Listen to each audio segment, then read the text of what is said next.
Buenas noches, hermanos, a los que ya nos están acompañando temprano. Si ustedes estuvieron desde los primeros segundos, yo creo que escucharon como otra canción al final o una canción al fondo. Y eso es porque los de alabanza, los hermanos del Ministerio de Alabanza, están ensayando en el templo. Yo ahorita estoy en la sala de reuniones de nuestra iglesia, mientras ellos están en el templo ensayando y preparándose para el culto del 24, para el culto de Navidad. Hermanos, voy a desafiarles a hacer algo nuevo hoy, a tratar de cambiar un poco lo que hemos venido haciendo y regresar con quien sea el programa de hoy.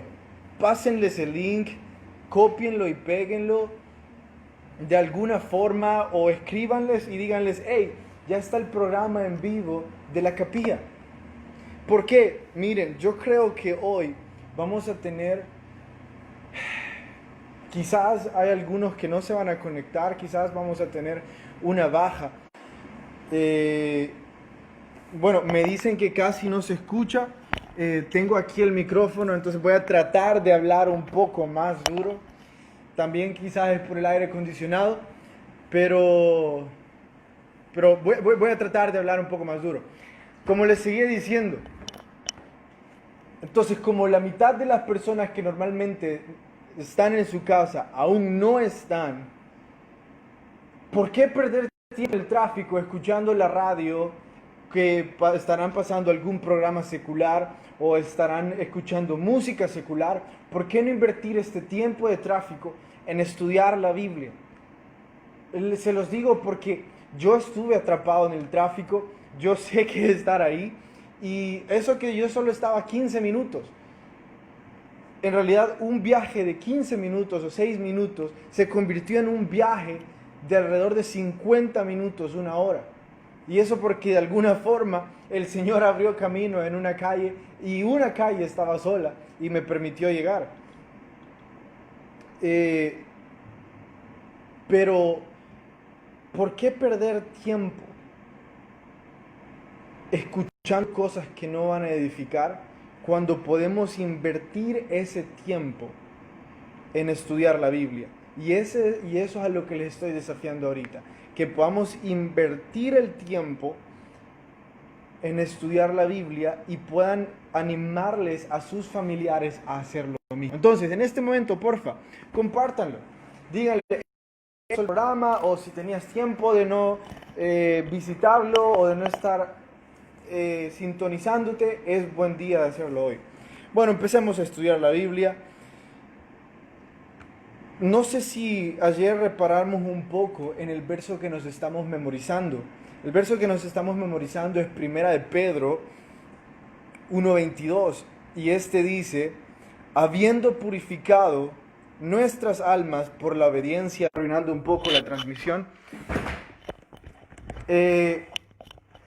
Por favor, pongan atención a la condicionante con la que inicia este verso Pedro.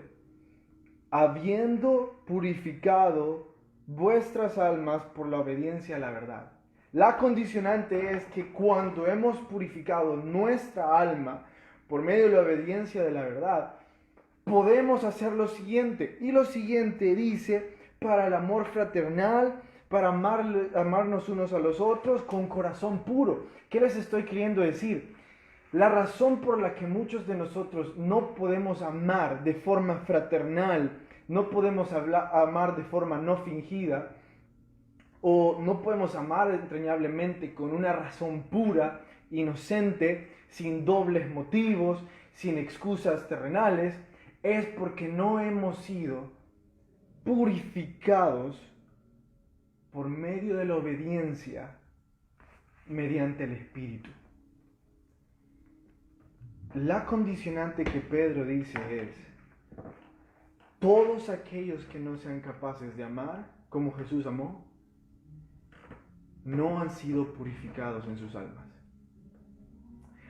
Todavía tienen algunas manchas en su corazón que necesitan ser constantemente purificadas por Cristo. Esa es la razón por la que fingen amor, por la que se quieren mostrar ser leales a algún tipo de estatuto o algún tipo de quizás moralidad.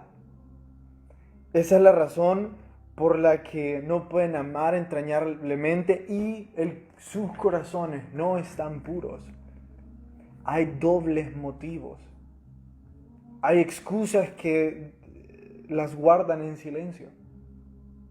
Entonces, hermanos, si ustedes en algún momento se encuentran con la imposibilidad de amar a alguien o de perdonar a alguien, porque al final amar es perdonar, es una buena noche para decirle a Dios: necesito que purifiques mi corazón. Necesito de ti.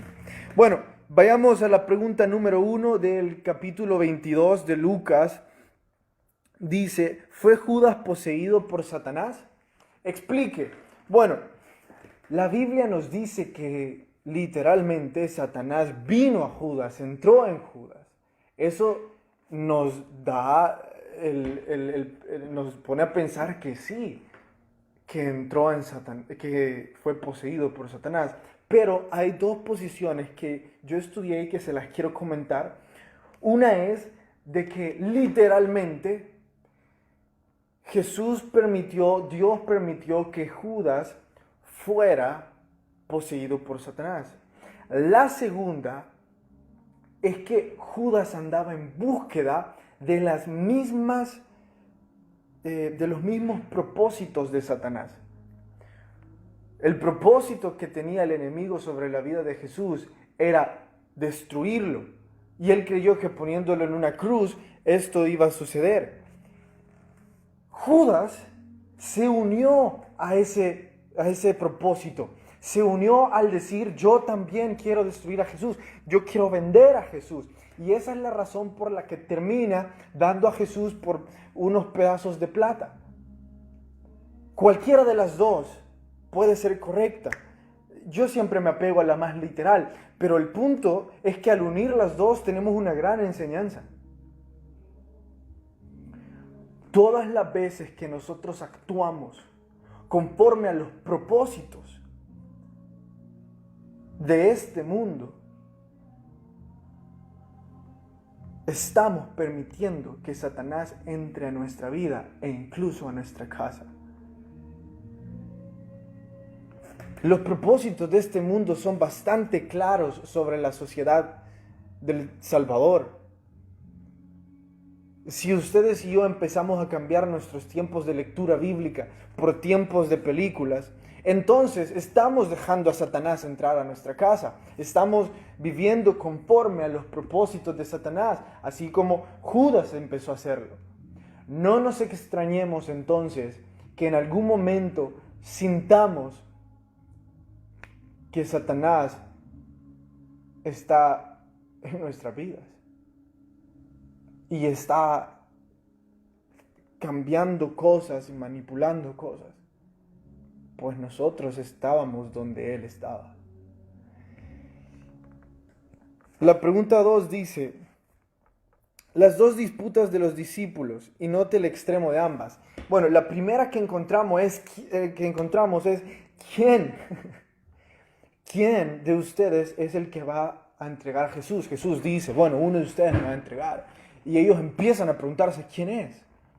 La segunda disputa es: ¿quién va a ser el más grande? Ellos estaban preocupados en estos dos extremos: quién es el traidor y quién es el mejor. Es triste que ninguno de ellos estaba preocupado en verse a sí mismo como el traidor y no como el mejor. ¿Saben por qué creo que es esto? Porque al pensar quién es el traidor, Pedro de seguro estaba pensando: yo lo voy a matar antes de que traicione a Jesús, porque yo quiero ser el mejor. En nuestros corazones siempre va a habitar el ego de querer hacer que nuestra imagen se vea mejor que las demás, la imagen de los demás. Pero en el momento que nuestra imagen deje de ser la de Jesucristo y comience a ser la mejor de los demás, vamos a empezar a actuar conforme a los propósitos de Satanás. Y los propósitos de Satanás es hacernos crecer en orgullo, crecer en ego, para que nos olvidemos de humillarnos delante de Jesús, para que nos olvidemos de poner nuestras almas quebrantadas delante de Él. La pregunta 3 dice así: Satanás pidió permiso para zarandear a Pedro. Aplique esto a nuestra vida espiritual. Voy a decirlo a forma de testimonio. Esta pregunta, mientras la estaba respondiendo yo solo, estaba sonriendo porque la primera vez que la respondí con mi hermana, con mi hermanita pequeña que tiene como 8 años. Y yo estaba intentando explicarle esto de una forma que ella lo pudiera entender. Entonces yo dije, esta me va a costar, no sé si voy a poder. Luego les cuento lo que respondimos. Mi consejo, hermanos, es: no desestimen el tiempo que pasan con vuestra familia o con vuestros hijos, respondiendo la guía o discutiendo la Biblia. Pasamos un buen tiempo entre hermanos.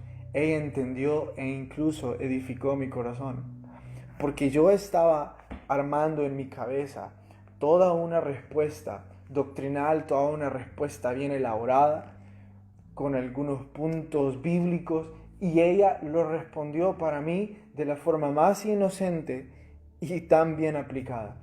Ella me respondió, la pregunta es: Satanás pidió permiso para zarandear a Pedro. Aplique esto a nuestra vida espiritual. Y ella me respondió esto: que Dios sabe nuestro destino,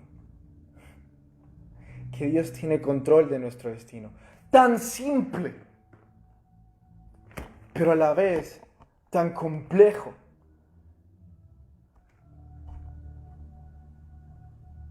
Imagínense que Satanás no puede acercarse a nosotros si no es con el permiso de Dios. La pandemia en ningún momento se ha salido del control de Dios, ni se va a salir del control de Dios. Puede ser que los gobiernos no puedan contener el virus, puede ser que los hospitales no den abasto, pero en ningún momento se ha salido del control de Dios. Nuestro destino sigue atado a los planes de Dios a nuestra vida. Y va a seguir siendo así. Si el mismo Satanás no puede actuar sobre nuestra vida sin pedirle permiso a Dios, entonces, ¿quién podrá entrometerse entre los planes de Dios y Él? Gran respuesta la que me dio ella.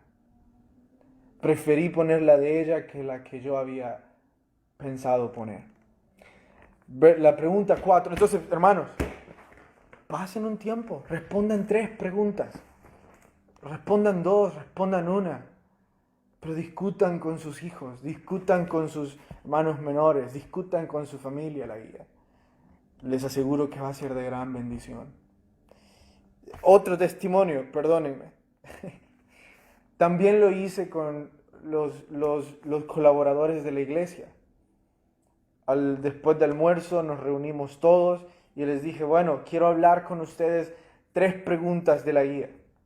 Y las empezamos a discutir y uno de ellos me dijo, Carlos, gracias, porque hay cosas de la Biblia que no entendemos. Y este fue un tiempo muy edificante para mí.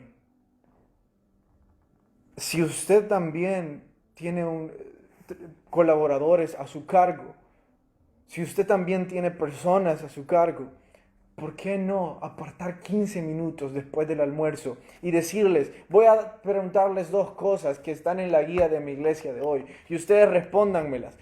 Todos en El Salvador saben de Satanás, todos en El Salvador saben de Judas. Les va a parecer muy interesante lo que ustedes pueden decir. Y ya que no están predicando y no están haciendo ningún tipo de culto, ellos van a estar con sus oídos abiertos y a lo mejor les pueden decir al final, ¿y sabes qué? Si querés escuchar cómo van a responder esto hoy el pastor de la iglesia, sintonizate a las 4, a las 8. Te voy a mandar el link. Imagínense el tremendo trabajo evangelístico que están haciendo. Por ello, yo sé que algunos han estado dejando de responder la guía, así como ha bajado el rating de Facebook. También muchos han dejado de responder la guía. Pero yo pienso que la forma de reactivar la llama o de volver a encender ese fuego va a ser que ustedes puedan sentir la pasión y que ustedes puedan sentir todo ese deseo de compartir con otros lo que Jesús compartió en nuestra vida. Ese es mi consejo, hermanos. Sigamos con la pregunta 4. ¿Para qué comprar espadas? En el verso, en esta historia no hay nadie comprando espadas. Pero hay alguien que tenía una espada. Y si la tenía, al menos la debió de haber comprado, o alguien la compró y se la dio, pero de que hubo un esfuerzo por adquirirla y mantenerla, lo hubo. ¿A qué me refiero? Pedro sacó una espada. No sabemos si es una espada, un cuchillo o una daga. Pero Pedro la usó. Pedro intentó defender a Jesús. La pregunta es, ¿Jesús necesitaba ser defendido? Por supuesto que no. Jesús en ningún momento necesitaba ser defendido, ni necesita que nosotros le defendamos a Él. Este verso lo usa un escritor que yo sigo mucho, se llama Gene Edwards. Él es el escritor de un libro que se llama Perfil de tres monarcas, recomendadísimo, creo que lo hemos leído. También es el autor de otro libro recomendadísimo que se llama El prisionero de la tercera celda. Y él en uno de sus libros como frase inicial pone, el que desea usar la espada, a espada morirá. Y el que desea ponerse sobre la cruz, resucitará. Él ocupa esta frase para explicar que muchas veces nosotros tomamos la espada cuando deseamos atacar a los demás. Él lo usó para la historia de David y Saúl, de cómo un hombre está atacando a otro y tiene dos opciones: responder de la misma forma que el atacante o darse la vuelta y mirar a la cruz. En estos tiempos va a ser bastante difícil, por todo lo que está pasando, mantener la paz con muchos en su trabajo, incluso en el tráfico. Yo puedo aplicarlo ahorita al tráfico porque es lo que he vivido hoy. Mantener la paz es decidir no tomar la espada. Si él me pitó, no le voy a pitar. Si él se metió duro, no voy a meterme en el carril que él se me metió. Voy a decidir no comprar una espada. Voy a decidir no atacar de la misma forma que me están atacando a mí. Y espero yo no seamos nosotros los que estamos atacando a otros. La 5 dice, ¿qué significó pasa de mí esta copa? En la liturgia de la Pascua, de la cena pascual, nosotros, no sé si alguna vez lo hemos explicado, pero hay 4 copas. Alrededor de toda la cena se toman 4 diferentes copas y las 4 significan cosas distintas. Jesús en la Biblia, me hubiera gustado ir verso a verso por esto, pero no tengo tiempo, ya solo tengo 8 minutos. Él solo hay registradas 3 copas. La tradición eran 4, él solo tomó 3. Porque la 4ª copa la iba a beber estando en la cruz, que fue la de vinagre. Y escuchen esto. Al finalizar la cena pascual, el dueño de la casa se paraba y decía, es momento del brindis de la conclusión. En el brindis de la conclusión todos se ponían de pie, brindaban o izaban la copa y decían, consumado es. La cena se terminó. Jesús, después de tomar la copa de vinagre en la cruz, dijo, consumado es. Está la forma literal y la forma simbólica en la que Jesús dijo, pasa de mí esta copa. La literal es que se estaba refiriendo a que no quería enfrentarse a la cruz, le dolía pensar que iba a estar en la cruz. Y la simbólica era esa última copa de consumación o de conclusión de la cena pascual. Pero lo más hermoso de ese verso no es toda esta tradición judía. Lo más hermoso de este verso es lo que dice al final. Pero que se haga tu voluntad. La fe que Jesús nos enseñó no es declarar lo que yo deseo que se haga, sino decir al final, Jesús, tengo fe de que tu voluntad es mejor. Creo que voy a tener que pasarme, hermanos, para el libro del discurso hacia mis estudiantes de Spurgeon, porque los otros días le he dejado muy poco tiempo y pienso que hoy podemos tomar algunos de los ejemplos que él nos da y me dediqué a sacar los míos de forma actual. Entonces, cosas que estamos viviendo hoy que pueden parecerse a lo que Spurgeon estaba hablando en ese tiempo. La pregunta 1 del libro de Spurgeon es, defina una frase altisonante. Una frase altisonante es un tipo de insulto. Y él explica que muchos pastores están utilizando insultos a la hora de predicar y no se dan cuenta de esto. Y ustedes van a decir, ¿y cómo uno usa insultos? Hay predicadores que literalmente empiezan a usar palabras obscenas para describir a otros. Yo pienso que si ustedes no desean ser predicadores, van a sentir la lectura muy pesada. No es una lectura rápida, sino que es una lectura que se tiene que analizar por la cantidad de vocablos como frase altisonante que Spurgeon ocupa. Pero estaba pensando en esto. Porque estaba analizando cómo podría enseñarle a mi hermana esto. Estaba pensando, realmente aún si nuestro llamado no es a ser predicador, cualquier ámbito de nuestra vida en el que nos desempeñemos o cualquier trabajo que ejerzamos, incluso si estudiamos, va a ser increíblemente enriquecedor poder aprender todas las cosas que Spurgeon está enseñando a sus estudiantes.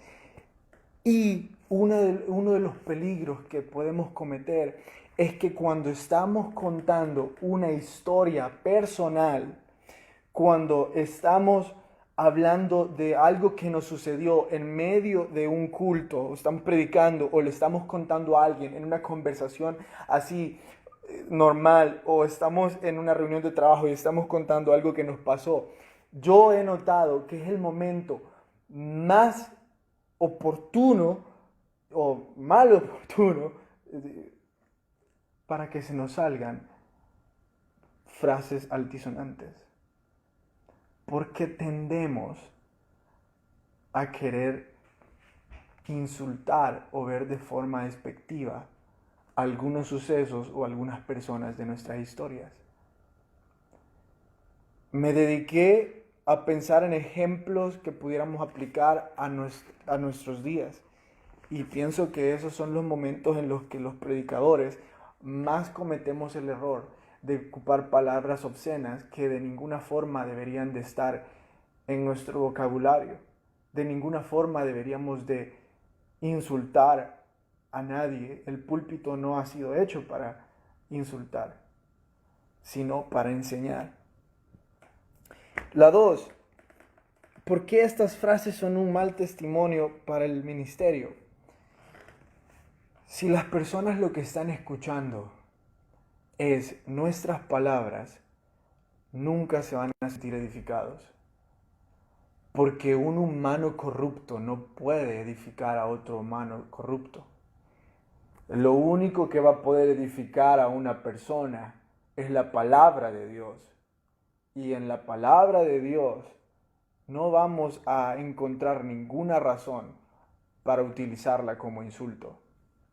Porque la palabra de Dios tiene como tema principal redención y no insultar. La 3, ¿qué es pleonasmos? Son frases innecesarias que se ocupan para embellecer lo que se está diciendo. También pueden llegar a ser palabras. ¿Cuándo utilizamos esto? Es que Spurgeon da unos ejemplos, pero yo creo que para nuestros días nosotros tenemos que estudiar de qué se trata el ejemplo. Yo tuve que estudiar para tratar de entender. Entonces, en nuestros días, ¿cuándo usamos frases que son innecesarias o que están rasgadas de una forma que no se debe de usar? Hay algunos que al momento de que se les acaba o que ya no saben qué decir en el momento del sermón o al momento de orar o al momento de hablar de Jesús, empiezan a decir frases como aleluya, gloria a Dios, ¿quién me da un grito de júbilo? Alabado sea, para tratar de rellenar y embellecer lo que ellos están diciendo. Pero Spurgeon enseña que el uso innecesario o el uso indisciplinado de estas pueden llevarnos a incluso blasfemar en el momento que las estamos diciendo, porque estamos cambiando el sentido por el cual han sido dichas o han sido escritas para usarse. Entonces, hermanos, si no están llamados a ser predicadores, sí estamos llamados a hablar bien para que otros puedan conocer lo que Jesús habría dicho a sus vidas. Cuidemos la forma en la que nos expresamos de otros. Cuidemos la forma en la que hablamos, las palabras que usamos, las frases que usamos. Pero especialmente, cuidemos nuestro corazón.